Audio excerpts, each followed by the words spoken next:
கட்டைய ஏன்க்கா 4 வருஷமா தனியா விட்டுட்டு போனீங்க?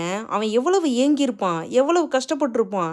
அப்படின்னு கமெண்ட் பாக்ஸில உணர்வுபூர்வமான கமெண்ட்ட படிக்கும்போது நான் ரொம்ப வருத்தப்பட்டேங்க.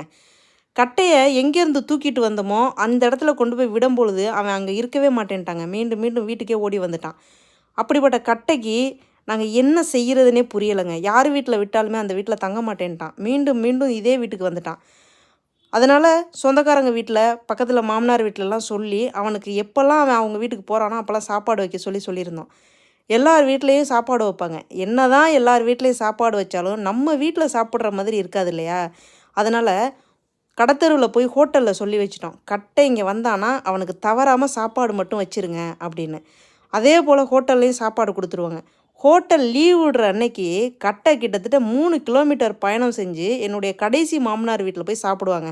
சாப்பிட்டுட்டு மீண்டும் இதே இடத்துக்கு ஓடி வந்து படுத்துருவான்.